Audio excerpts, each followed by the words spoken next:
Salut à toutes et à tous et bienvenue sur la chaîne de TCG Friends You. Aujourd'hui je suis très heureux puisque comme vous pouvez le voir sur mon écran, on va faire une vidéo spéciale sur un jeu que beaucoup de gens attendent.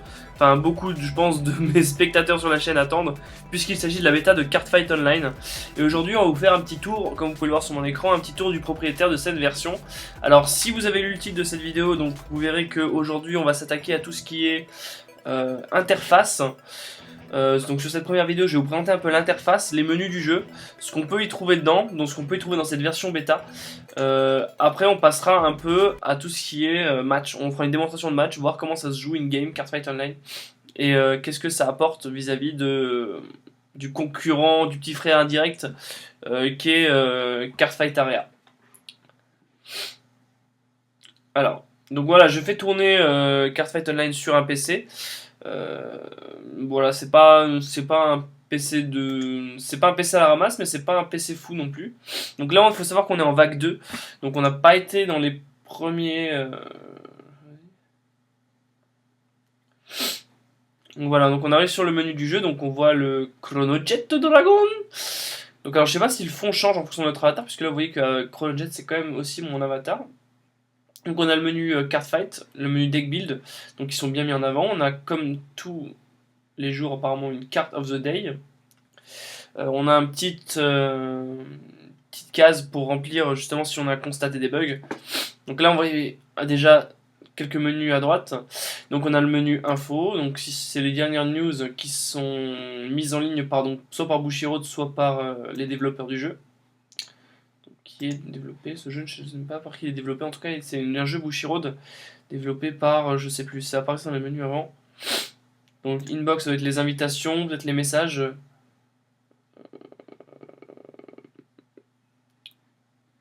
Je sais pas ce que c'est ça pour l'instant, ça ne sert pas spécialement à grand chose. Ensuite on a donc les quêtes, donc vous voyez qu'un peu en fait ils sont inspirés vraiment de Hearthstone, c'est-à-dire qu'en fait on a un système de monnaie in-game, donc que vous voyez ici, donc qui peut servir à acheter des produits que je vais vous montrer plus tard dans le magasin. Donc alors vous voyez que c'est 3 quêtes journalières qu'on a à remplir, donc un peu comme dans Hearthstone en fait. C'est-à-dire que vous allez remplir vos quêtes pour obtenir plus facilement de l'argent. Alors ce qu'il faut savoir déjà sur cette version de Cardfight Online, c'est que les sommes qui sont inscrites ici ne seront pas les sommes que vous aurez in fine. C'est-à-dire que là il y a 300, 200 000, mais c'est pas sûr que dans la version finale du jeu, ce soit les mêmes valeurs. Voilà. Donc, les valeurs sont susceptibles de changer. Par exemple, si je prends dans Hearthstone, par exemple, disons que si vous gagnez... Parce que là, en fait, 300, en remplaçant cette quête secondaire, c'est ce que vous gagnez en gagnant à peu près un match. Donc je pense pas que remplir une quête qui vous demande de faire 3 matchs vous rapporte autant que de faire un seul match. Donc voilà, je pense que ça va être des sommes peut-être plus importantes, ou peut-être que les golds que vous récupérez en gagnant des matchs seront peut-être réduits de leur côté. Enfin voilà, toujours est-il qu'il ne faut pas prendre ces sommes-là comme acquises, ça risque encore de bouger en fonction des différentes versions du jeu. Donc là on voit qu'on a 3 objectifs. 3 wins avec un des deux clans, Link Joker Aqua Force, 3 victoires ou 1 victoire. Donc sachant que 3 victoires, ça revient moins que de faire 1 victoire. C'est vraiment que le jeu me prend pour un demeuré. Et il a raison. Donc alors voilà, donc on a différents... Donc vous voyez que l'interface est sympa, donc les CP... Je sais pas à quoi ça correspond CP, mais je sais à quoi ça sert. Je vous montrerai plus tard, donc là, on voit qu'on a les golds. Donc alors les golds... ou la monnaie, je sais pas comment ça s'appelle, enfin moi j'appelle ça les gold, parce que je crois que dans Hearthstone ça s'appelle comme ça. Donc vous allez dans le magasin, et en fait les gold vont servir à acheter dans le magasin un certain nombre de produits. Donc ça va être tout ce qui est booster pack, par exemple ici, donc là on a juste la GBT1, donc il faut savoir que pour la bêta ils ont limité un certain nombre de clans, donc on joue juste en format Extreme Fight et avec les cartes de la GBT1. Donc on a la GBT1, donc Generation Stride, et ce n'est pas 5 cartes par pack, mais 7 cartes par pack. Online card inside the pack is not the same pack. Ah, c'est intéressant ça. C'est-à-dire qu'on pourra avoir des packs recomposés, donc ce ne sera pas la même chose que les packs qu'on peut trouver chez vos revendeurs en dur, quoi. C'est-à-dire qu'il y a peut-être des cartes qui vont pouvoir être ajoutées pour réduire le nombre d'extensions, peut-être. Enfin voilà, ce sont que des suppositions. Je vais recliquer sur information, voir ce que ça donne. Ah, donc là on a la liste des cartes. Donc là vous voyez qu'on a qu'un certain nombre de clans qui sont activés. Donc Nova Grappler, Gear Chronicle, Val Paladin, Oracle, Kagero. Et vous pouvez voir que si on regarde les triples rares de l'extension, vous voyez qu'il n'y a pas Dragonic Overlord The Cross qui a été volontairement zappé, car injouable dans cette version bêta, puisque du coup c'était la seule légion qu'ils avaient mis justement en place dans cette version bêta. Donc vous voyez que je n'ai aucun gold, et vous voyez qu'on retrouve un certain nombre de produits. Donc alors, on a le TD Gear Chronicle, voilà, qui est beaucoup plus clair que les autres, hein, vous voyez que là c'est assez dégueulasse. Donc voilà, on va descendre un peu pour voir les différents items que vous avez dans le magasin. Donc vous pouvez voir que vous avez un certain nombre de sleeves, donc qui coûtent 300 gold. Donc encore une fois, la valeur monétaire est susceptible de monter, parce que je pense que toutes ces choses-là, les choses de personnalisation de cartes ou de skins, de terrain, de sleeve, ça va venir avec des microtransactions. Par exemple, ils vont vous demander, je sais pas, 50 centimes ou 15 centimes pour, euh, pour avoir des sleeves, des choses comme ça. Ce qui va permettre de pouvoir faire vivre le jeu avec de l'argent réel et de pouvoir maintenir les serveurs en place et de pouvoir nourrir justement les développeurs derrière ce jeu. Donc c'est qu'une supposition, mais je pense, voilà. On ne pourra pas... on pourra jouer au jeu totalement sans payer, c'est vrai, je pense. Mais ce sera beaucoup plus dur que si on investissait un peu d'argent dans le jeu, et ça va permettre aux développeurs de vivre, donc ça c'est sympa. Donc là vous voyez qu'on a différents trucs, donc on a les sleeves, donc c'est un nombre limité là encore une fois. Le playmat, donc, qui sont les playmats de TD, rien d'extraordinaire jusque là. Différents avatars, donc on pourra mettre en place sur notre lorsqu'on joue, donc lorsqu'on rencontre des adversaires, on aura différents avatars. J'espère que vraiment, je pense que là ils vont mettre le paquet là-dessus, parce que c'est vraiment ça que je pense que les joueurs vont acheter en priorité, pouvoir personnaliser leur compte. L'option de personnalisation, c'est vraiment, je pense, ce qui va être le plus important dans le jeu, plus peut-être que les decks. Puisque je vous explique juste pourquoi j'ai ce raisonnement. Tout simplement parce que les cartes, on peut les crafter avec l'option crafting que vous voyez en bas, que je vous montrerai tout à l'heure. Alors que ces ressources-là, justement, c'est assez foutu, assez bien foutu, puisque ces ressources-là, ça s'achète en gold. Donc vous devez soit faire des matchs, soit investir de l'argent réel. Alors que les cartes, vous pouvez les avoir grâce au CP. Je vous montrerai plus tard comment. Donc là, vous voyez que du coup, on a fait un peu le tour du magasin. Vous voyez que vous avez un outil de tri là-haut, donc avec les différentes spécificités des cartes, le clan, le grade, les triggers, un mot spécifique. Ça, c'est pas mal plutôt, le keyword. Pour revenir sentinelle. Donc ouais, on peut vraiment trier un peu comme on veut. Lock, unlock, resist, pas mal. J'espère qu'ils ajouteront des keywords un peu après, comme wave, etc. Ça pourrait être vachement sympa. Ah, et là, ils ont déjà quelques noms, donc Altmile, Chronojet, ça c'est vraiment sympa. Donc ensuite, je sais pas ce que c'est, campaign. Peut-être du coup des campagnes de cartes promotionnelles, peut-être, ou des campagnes de produits promotionnels spécifiques à certains moments. Ce qui fait encore une fois que du coup on devra injecter de l'argent réel. Par exemple, si vous disent Slim Minivan spécial Noël pour un truc seulement 2 euros, mais c'est là pendant 2 jours, eh bien vous aurez tellement de mal peut-être à crafter le jeu, enfin pas à crafter, à accumuler les golds dans le jeu, que vous direz putain, si jamais je les ai pas maintenant, je les aurai pas plus tard, et du coup vous devrez injecter un peu d'argent dedans. Donc voilà, donc ça je pense que le truc campaign ça va être à surveiller, parce que c'est vraiment ce qui va faire vivre le jeu, je pense. Donc c'est assez bien pensé commercialement parlant. Là vous avez les packs, donc vous voyez que vous avez que pour l'instant la GBT1 avec attends, on va voir les cartes qu'il y a dedans. Est-ce qu'il y a des cartes un peu en plus?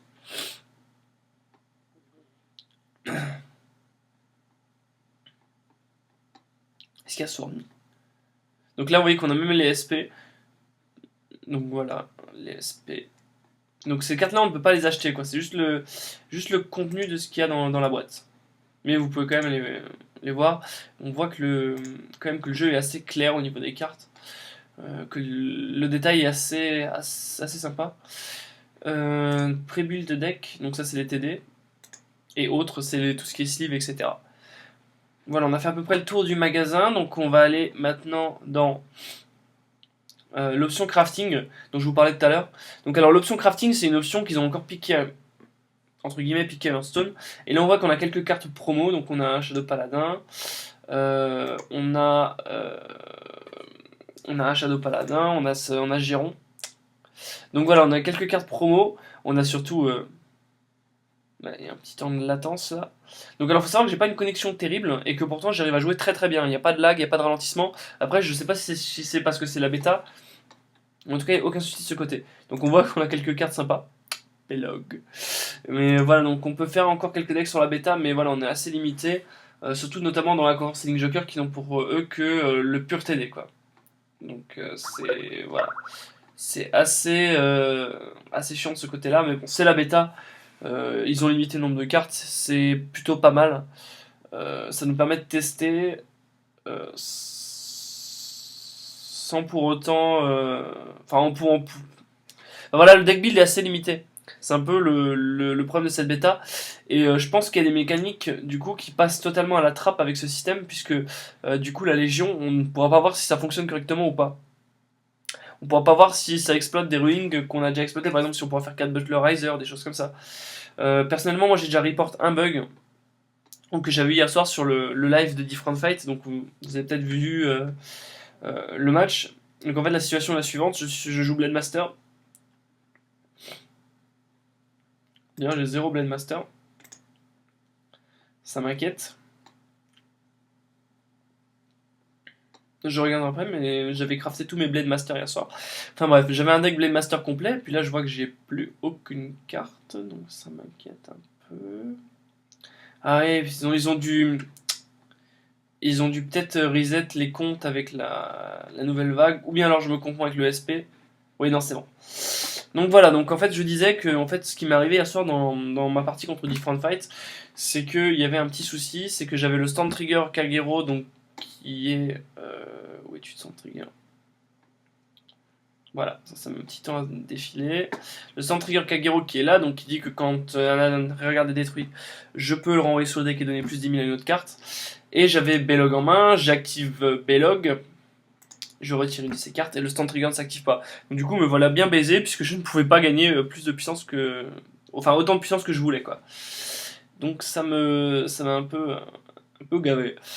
Donc voilà, après il y a certains bugs, mais le jeu marche globalement très très bien. Donc vous voyez toutes les cartes qu'on peut avoir, donc ça c'est toutes les cartes que vous avez dans votre inventaire. Après, est-ce qu'on peut trier? Parce que ouais, là c'est toutes les cartes qui sont disponibles, mais on peut pas trier par toutes les cartes qu'on a, peut-être, ce serait peut-être plus sympa. Euh, non. Donc du coup, on peut quand même trier par clan, grade, etc. Donc ça permettra quand même de facilement faire un deck, de facilement monter un deck. Peut-être trier par extension. Là, on peut pas non plus. Donc peut-être des options encore à rajouter.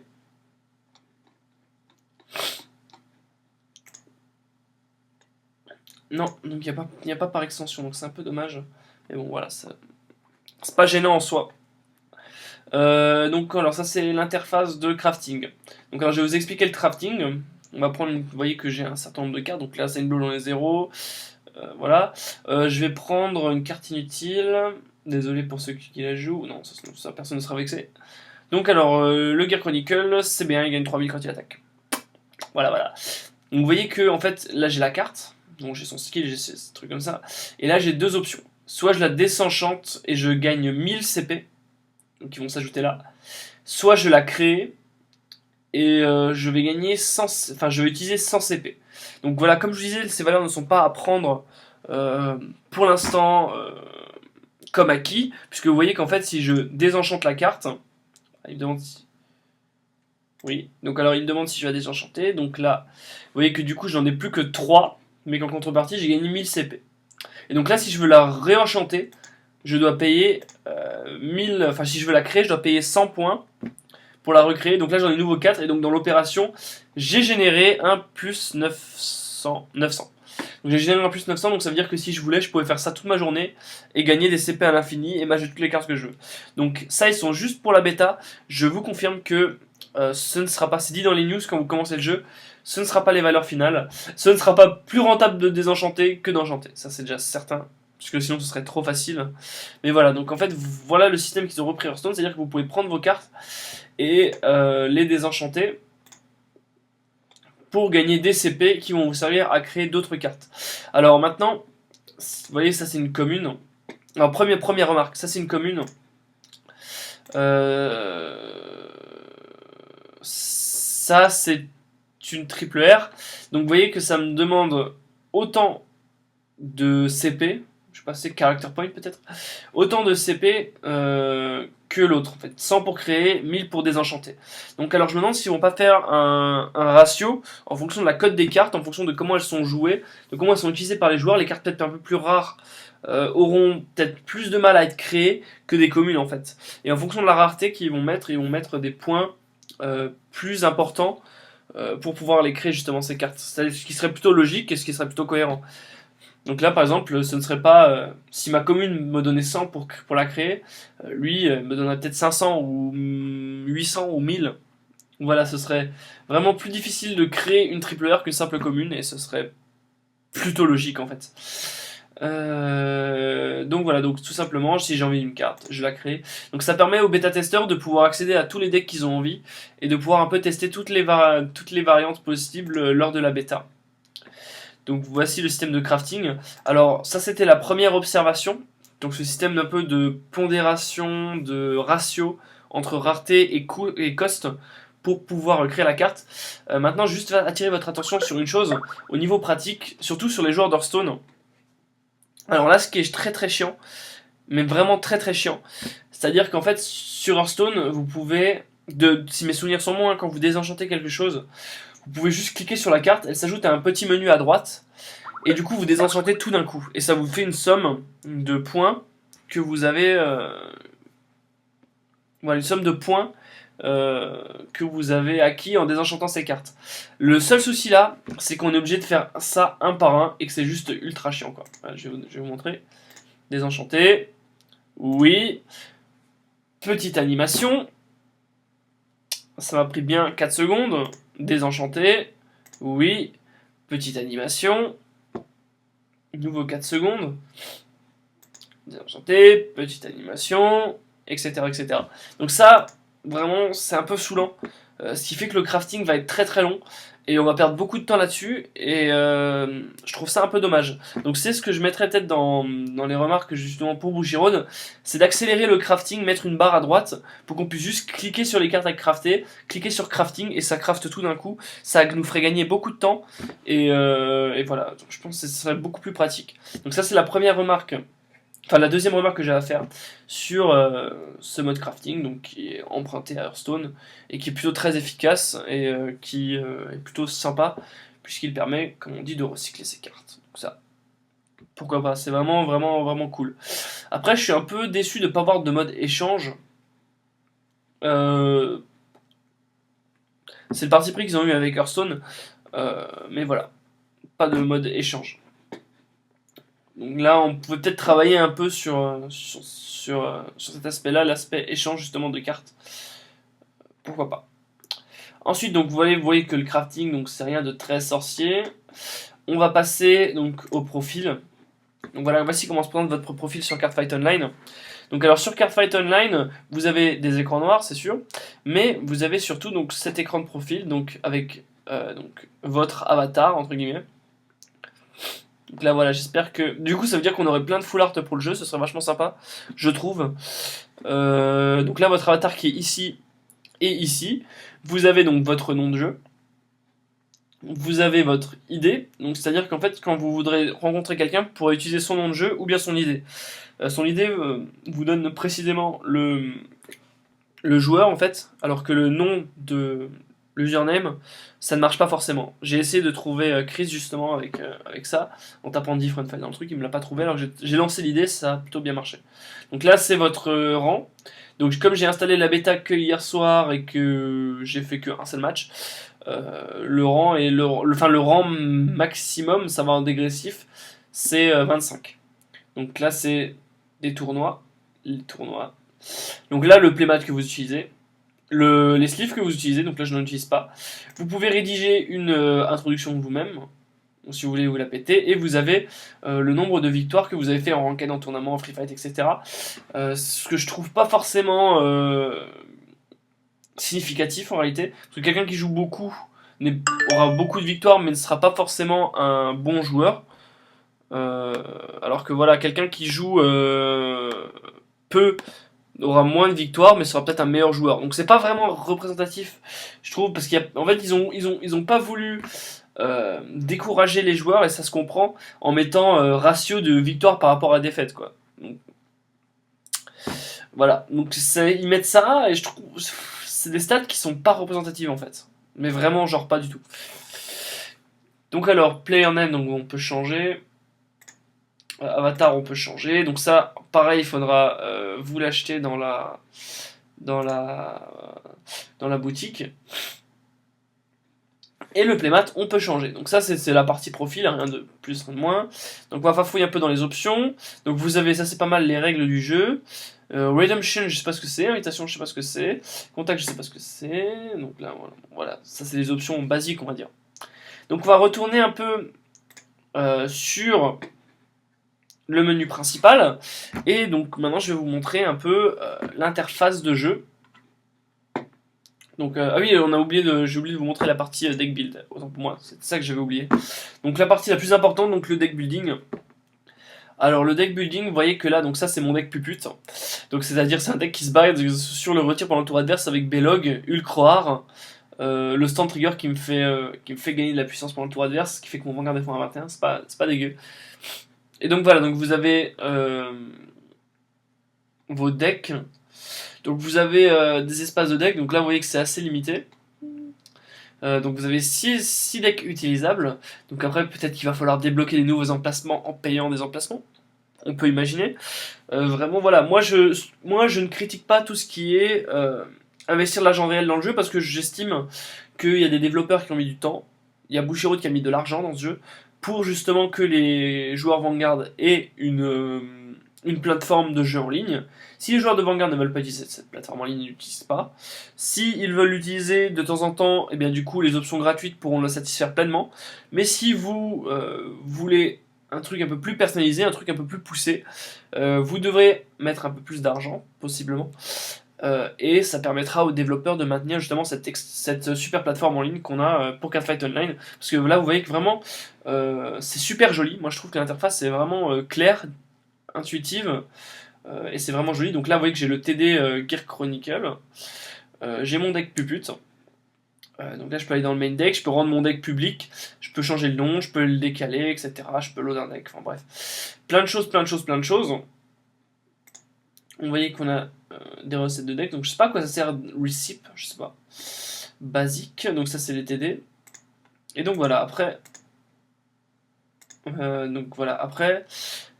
Voici ce qu'on a comme deck.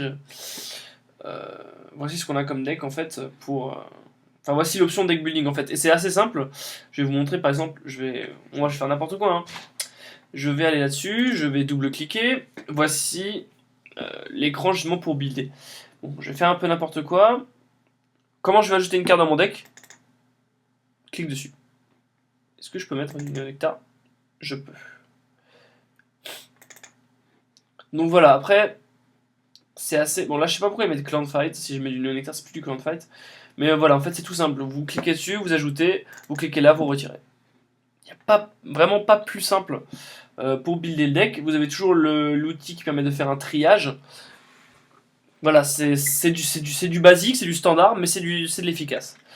Donc alors franchement ce qu'on voit sur cette bêta de Cardfight Online c'est vraiment quelque chose de très efficace. Donc là vous voyez que j'ai sélectionné Pupute en main deck. On va un peu mettre... on va aller sur Home. Donc voilà c'est vraiment un jeu, une bêta qui est pour l'instant pour moi standard, efficace, qui fonctionne et qui est vraiment plaisante à jouer. Donc c'est un peu, si vous voulez, Area c'est un peu DN et Cardfight Online c'est un peu Yu-Gi-Oh! Pro, donc c'est-à-dire que tout est automatique, et quand il y a quelque chose qui marche pas, ben, ça peut pas être forcément notre faute ou une méconnaissance des running, puisque tout se joue de façon automatique. Donc après, tout dépend de vos préférences en termes de logiciel, si vous préférez pouvoir continuer un peu à manipuler justement ce que vous avez entre les mains, de pouvoir communiquer avec l'adversaire, de pouvoir dire j'active tel effet, moi carte fait ça, etc. Donc voilà. Cardfight Online, c'est vraiment un jeu sur Vanguard, avec complètement automatisé, et alors que Cardfight Area, c'est plus un playmat en ligne en fait. C'est-à-dire que vous jouez vraiment avec vos cartes, vous les posez vous-même sur le terrain, etc. Là, vous dites juste je veux invoquer cette carte et le jeu invoque cette carte. Voilà, on va essayer de voir Donc comme je vous l'ai dit, il n'y a pas forcément de mieux ou de moins bien entre Cardfight Area et Cardfight Online. Cardfight Online c'est clairement plus beau, c'est clairement officiel, donc c'est clairement plus attractif et enfin je trouve mieux. Après il n'y a pas ce petit côté je me balade sur la carte et il y a des secrets, je peux voir tous les joueurs sur la carte.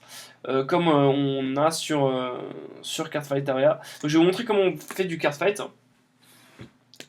Donc alors ça c'est le menu de combat. Donc je reste sur le menu, hein, vous inquiétez pas, je vais passer bientôt sur un vrai duel. Et donc voilà, donc après je choisis mon format, donc Clan Fight ou Extreme Fight.